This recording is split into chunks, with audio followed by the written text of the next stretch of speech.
Have you ever wondered how the teachings of an ancient philosopher could still be relevant today? In this video, we will explore the shocking life and reflections of a genius of thought, Seneca. Get ready to discover how his ideals continue to resonate in our modern society. Don't miss a single detail and be sure to subscribe so you don't miss any of our future philosophical explorations. At the end of his existence, under a sky that seemed to cry, the farewell of one of the greatest thinkers of his time took place. Seneca faced his last act with a serenity that defied the very nature of his destiny. Surrounded by the walls of his villa, silent witness of his deepest reflections, he was with his wife, Pompeia Paulina, and his closest friends, prepared to undertake the loneliest journey of all. He murmured words that floated in the air, charged with an unbreakable calm. This moment was the culmination of a lifetime dedicated to philosophy, to understanding and teaching the art of living. Now, in his final teaching, he demonstrated how to face death with dignity. Before him, the centurion extended Nero's fatal command, a death decree that Seneca accepted without hesitation.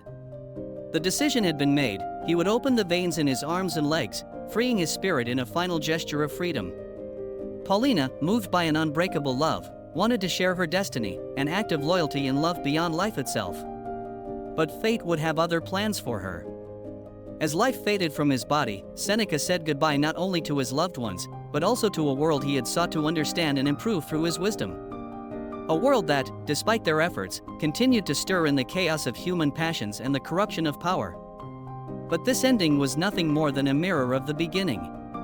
In the heart of Hispania, among the rich lands bordering the Baetis River, a child came into the world in a family marked by both scholarship and service to the empire. This child, Lucius Annius Seneca, son of Helvia and Seneca the Elder, a renowned rhetorician, was destined to leave an indelible mark on philosophy and the annals of Rome from his earliest days. The young Seneca witnessed the value of words and ideas, learning from his father not only the art of oratory, but also the importance of observation and critical analysis. This vibrant home of discussion and reflection paved the way for Seneca. Will explore the vast domains of mind and spirit. The young Seneca's fragile health required a change in his environment, leading him to cross the sea to Egypt.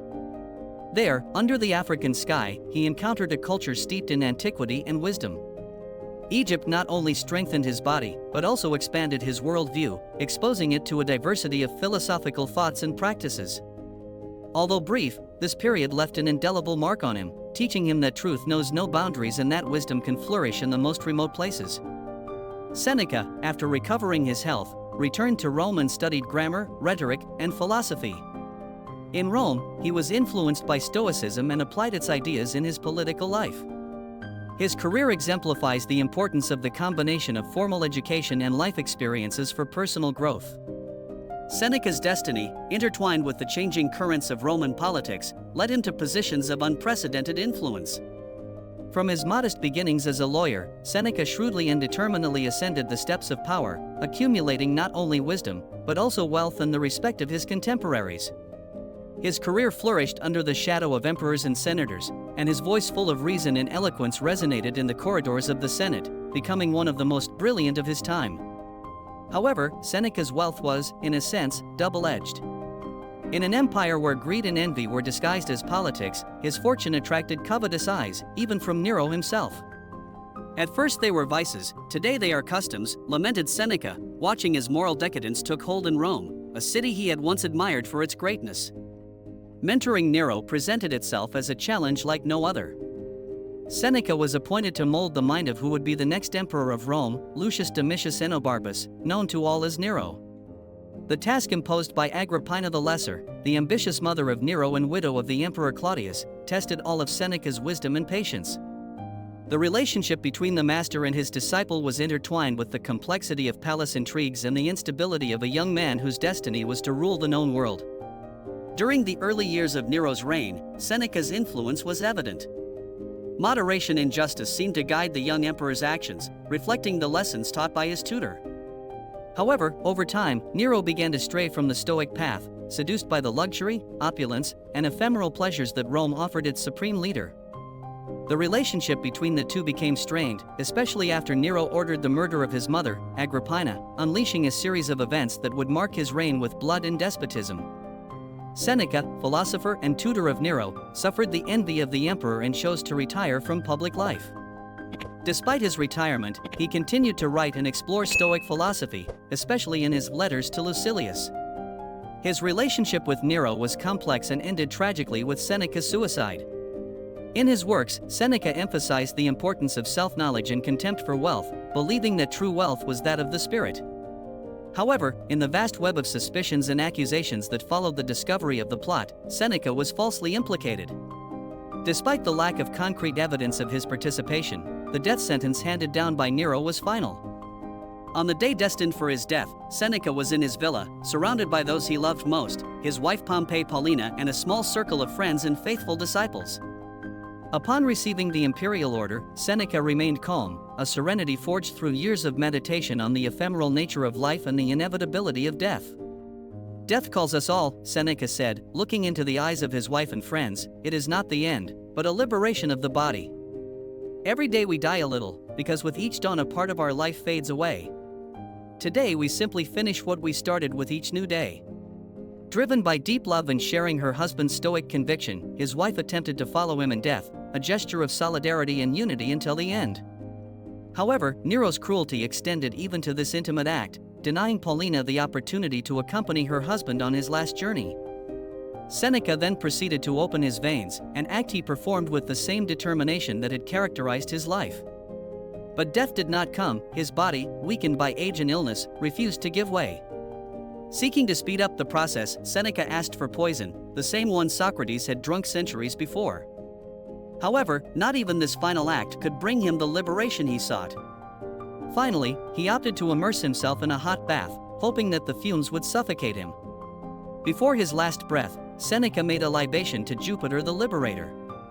"I do not regret the life I leave behind," he said, "but I celebrate the freedom I find in death. Just as in life, I am free." If you're enjoying what you've seen so far, I encourage you to show your support by clicking the I like it, which you will find just below. Your support is essential so we can continue bringing you quality content. Seneca's death was not only the end of an existence marked by the pursuit of wisdom and virtue, but also an act of final resistance against the tyranny of Nero. In his suicide, Seneca embodied the Stoic teachings that he had defended all his life: the acceptance of death as a natural part of existence and the liberation of the soul from the chains of the body. Just as a day well spent brings a sweet dream, a life well lived brings a sweet death, Seneca might have reflected, contemplating his life with serenity. His final destiny, marked by the Stoic act of accepting death, serves as a powerful reminder of the resilience of the human spirit in the face of adversity and of the freedom found in accepting destiny, whatever it may be. The curtain falls on Seneca's life, but his legacy endures, immortal, like the ideas he defended. Seneca was not just a philosopher, he was a teacher whose voice continues to resonate through the centuries, guiding those who seek wisdom in an ever-changing world. Its philosophical influence extends beyond the borders of the Roman Empire, permeating Western culture and thought to the present day. Tacitus, the great Roman historian, immortalized Seneca in several of his writings, recognizing not only his importance as a public figure and advisor to Nero, but also his profound philosophical impact. Through the pen of Tacitus, Seneca emerges not only as a witness of his time, but as a voice of reason and humanity in an era of excess and tyranny.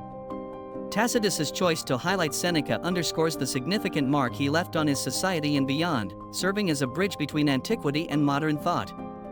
Seneca's Stoic legacy, with its emphasis on virtue, reason, and resilience in the face of adversity, offers a moral compass for the contemporary individual in a world where external noise often drowns out the inner voice.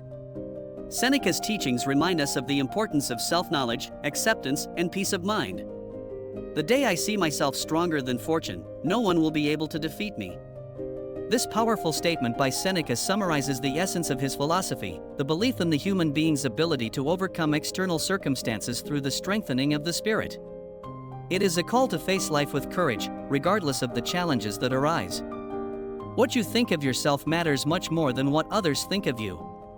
In a world saturated with comparisons and competition, this reflection invites us to seek internal validation over external approval, fostering a life of authenticity and self-acceptance. What is the most impactful lesson you have learned from Seneca's life and philosophy? Has it led you to reflect on your own existence? We want to know your opinion. Leave us your thoughts in the comments section. Remember that your participation is essential to enrich the conversation and learn different perspectives. We look forward to reading your experiences and reflections. If you like this video and want to continue exploring fascinating topics like this, don't forget to subscribe to the channel and activate the notification bell so you don't miss any of our future posts.